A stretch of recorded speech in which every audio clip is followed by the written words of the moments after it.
Ahojte všetci, dlho sme sa nepočuli, konečne prinášam ďalší vlog.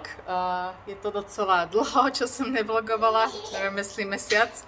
Takže ja vás týmto srdečne vítam, želám pekné ráno a dneska je veľmi významný deň, aspoň pre nás, pretože naša dcerka Eli má dneska 1 rok. Takže som sa rozhodla, že začnem vlogovať a ukážem vám kúsok z našich životov zase. My dneska nebudeme oslavovať, pretože je streda a Tomáš je v práci, takže sme si to posunuli na sobotu, kedy by sme chceli robiť takú menšiu oslavičku. Každopádne... Ahojky Eli, máš dneska 1 ročík? Všetko najlepšie? Takže my vás ešte takto raz zdravíme a vítajte u nového vlogu. A Elinka dostala ku dnešnému dňu 2 priania. Je úžasné, že ešte v dnešnej dobe sa posielajú priania. Príde mi to také nostalgické, zároveň veľmi milé. Dostala jedno od babky zo Slovenska, od mojej maminy a zároveň jedno od mojej babky, takže od Elinkinej prababky. Elinka si vybrala, že otvorí toto, tak sa pozrieme. Tak tu máme prianie pre najmilšie dievčatko. A čo ti píše babka Elinko? Ahoj, dnes máš sviatok, tak nech sa ti splní a tak ďalej. Takže ďakujeme babka. Ježišmaria. Ďakujeme babka. A druhé prianie.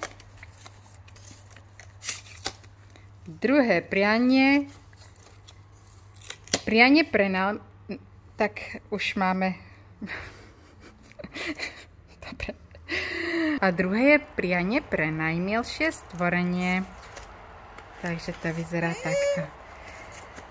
Dnes krásne narodeninky má náš pokladík, tak všetko naj a nech sa ti splní každý sník. Želá tvoja prababka. Tak Elinko, dúfam, že sa ti to páči a želáme ti ešte raz všetko najlepšie.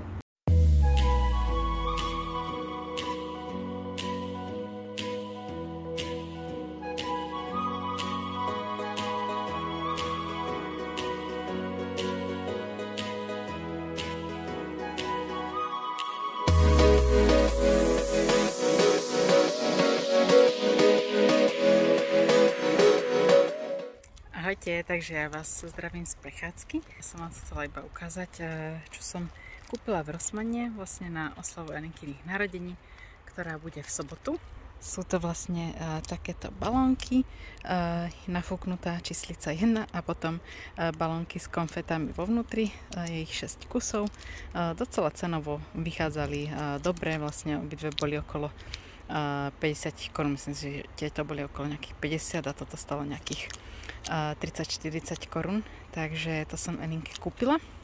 Som inak objednala dekoráciu Elinke na jednom českom e-shope, ktorému ale musím urobiť negatívnu reklamu, pretože očividne to e-shop, ktorý ťahá zboží z Číny, takže hneď vlastne, keď som dokončila objednávku, tam prišiel mail, že zboží mám očakávať medzi 5 až 40 pracovných dní, takže sa trošku obávam, že to nestihne Elinkinu oslavu, preto som ešte vbehla do Rossmannu kúpiť tieto rezervné balónky. No. Takže ak by ste chceli niekedy nakupovať na bonky.cz, tak to prosím nerobte. Takže pardon, dávam trošku negatívne recenzie, ale neodpustila som si to.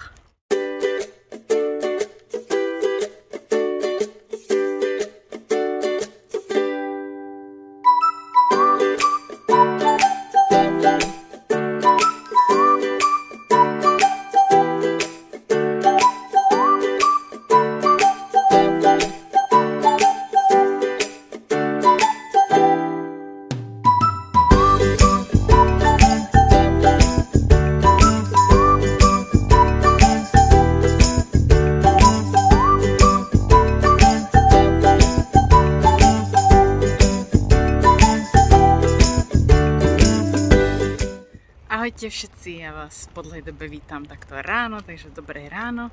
Dneska je 7.5., je sobota a dneska bude deň, kedy Elinke urobíme takú menšiu narodeninovú oslavu. Elinka mala teda narodeniny v stredu, čo som už hovorila, ale my sme sa rozhodli, že jej dáme tortu a nejaké darčeky až dneska, v sobotu. Takže ja vám natočím, pekné pozadie som si vybrala, kontajnery. Takže ja vám natočím, ako si to Elinka užila. Chcela som vám aj natočiť, ako robím Elinke tortu, čo do nej dávam a ako nakoniec vyzerá, ale za prvé, keď som piekla korpus, tak som na to úplne zabudla, že mám niečo točiť. Takže som úplne napratý youtuber, pretože totálne mi ušiel content. No a ad 2, keď som robila náplň, ktorú som dávala medzi tie korpusy, tak bolo asi 10 hodín večer a robila som to pri baterke z telefónu, pretože Elinka spala na gauči a už som ju nechcela budiť a rozsvecovať svetlo, takže som to robila všetko tak ako rýchlo a na tajňáka. Takže iba toľko krátko a my pokračujeme v prechádzke. Takže ako som už avizovala vonku, toto je finálny výsledok. Ešte som to nedávala von z tej formy, takže som zvedavá, ako to bude vyzerať potom z boku, ale takto to vychádza krásne z vrchu. Ešte na vrch tam dosadíme tú sviečku v tvare jedničky. No a idem vám popísať, ako som robila ten korpus a potom ako som robila tú náplň. Linka sa to smeje. Linko, nepapaj to! Nepapáme to, ryperu, tak.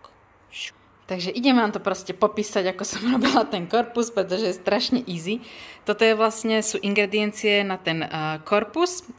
Zmiešala som vlastne rozomleté ovsené vločky, 1,5 hrníčku, do toho 1 lžičku kypriaceho prášku, 6 lyžičiek rozpustného masla. Ak by ste zapýtali, koľko to je, tak je to cca toľko to. Proste tiež neviem, nejak som to odhadla.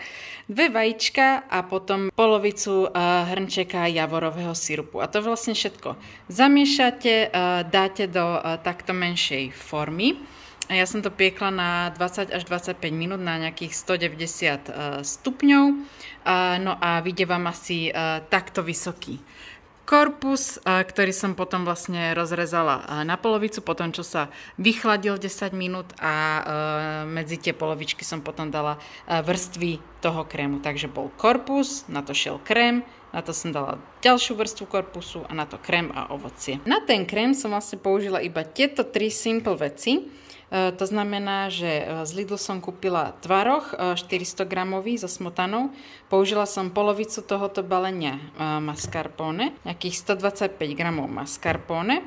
No a aby to bolo aspoň trošku sladké, tak som použila vlastne jednu takúto presnídávku, ktorú som kúpila v Lidli za nejakých 16 korún s jahodovou príchuťou. Toto ukazujem jablko hruška, ale bola to jahodová. Takže som použila jahodovú presnídávku, aby som proste ten krém trošku osladila a nechcela som tam dávať vyložene nejaký cukor. Takže v podstate je to iba taký krém osladený ovocnou presnídávkou, ktorá je vlastne bez pridaného cukru. No a Elinka už sa tu baví a trošku mi tu rozkladá môj aranžmá, takže budem za chvíľku končiť. No ale vlastne som chcela ešte iba dodať, že ten tort je vlastne takto málo sladený, kvôli tomu, aby ho aj Elinka mohla papať. No a navrch som vlastne dala jednak jahody a borúvky, ktoré má Eli rada, a kúsky avokáda, ktoré zbožňuje a mohla by ho jesť každý deň a úplne na kila. Takže toto je možno aj tip pre vás na nejakú zdravejšiu variantu torty, ak máte chuť proste na sladké, chcete urobiť tortu málo sladkú, alebo svojmu miminku, dieťaťu, tak toto je super tip. Takže toť vše, dúfam, že ste z toho niečo mali a ja vám keď tak pošerujem ešte recept do odkazu pod video. Inak, čo sa týka korpusu alebo celého dortu, tak som sa inšpirovala instagramovým profilom Minispice, ktorý sa venuje metóde baby led weaning, to znamená, že krmenie miminka kúskami ovocia, zeleniny a tak ďalej. Takže doporučujem sledovať, no a tam som vlastne našla tip na túto tortu.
ráno všetkým, dneska je 8.5. Je už nedeľa, deň po oslave. My sme si išli zabehať aj s Elinkou, preto som taká trošku rozjašená a potená. A dneska sa tu zhodou okolností behá aj maratón, takže pod oknom presne máme milník 10 km a hudobnú stanicu, čiže sú tam repráky a hraje tam hudba. A bude až do neskorého odpoledne. Zaterasili úplne garáže, takže s autom sa nedá výjsť z našeho baráku, čo je docela vtipné. Každopádne díky tomu, že máme ten 10-kilometrový milník pod oknami, tak sme mohli byť svedkami toho, kto ten milník prebehne ako prvý. Tak to boli samozrejme bežci z Kene a mali to za nejakých okolo 29 minút, čož je môj čas asi na 5-6 kilometrov. Takže to bolo také zaujímavé sledovať a vidieť. No a každopádne oslava včerajšia bola, myslím, že fajn. Elinka bola taká trošku ako prekvapená z torty, ktorú sme jej dali. Úplne nevedela, čo s tým má robiť, ale nakoniec si dloubla prstíkom a ochutnala. A potom sme jej dali aj nejaké darčeky, rozfúkali bublifu, ktorý ona zbožňuje. Takže myslím si, že celkovo to dopadlo veľmi dobre a že si to aj docela užila.